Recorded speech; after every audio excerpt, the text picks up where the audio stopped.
Hey everyone, I wanted to do a brief video on one of my favorite philosophers, Arthur Schopenhauer, and I wanted to discuss a little bit about something that I somewhat disagree with him on, and that is his concept of desire and how essentially desire leads to suffering in human beings.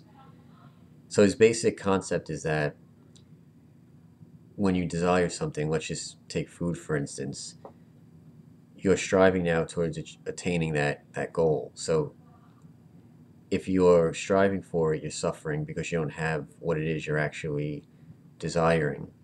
And once you do get it and you fulfill that desire, now you're in a state of boredom until that desire comes back. So it's this cycle of pain and boredom, sort of the oscillating dynamic between the two.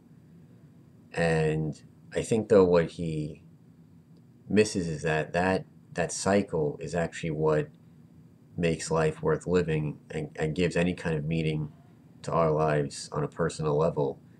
His solution is essentially to somehow destroy or ignore the desire, which in the case of food is impossible if you want to survive. But um, and that take on that ascetic take on it is very similar to Buddhism, which he was uh,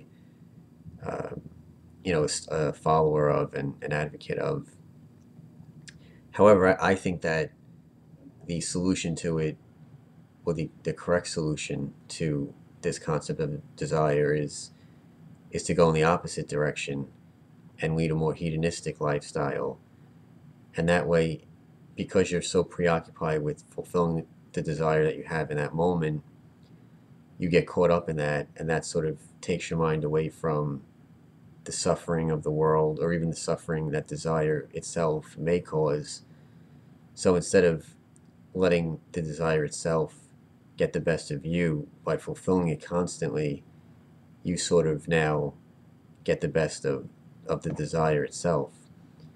So it's an interesting outlook, I think, on life. And I know that Nietzsche, who was someone who initially was an advocate of Schopenhauer's philosophies, he sort of turned his back on them, and especially with this one concept, he likened this ascetic solution that Schopenhauer had to something like Christianity or any other religion that promotes the same sort of life negating ascetic behavior.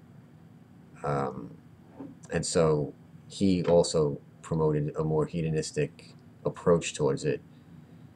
If anyone has any opinions on this, I'd love to hear them. And I hope you enjoyed this little brief video.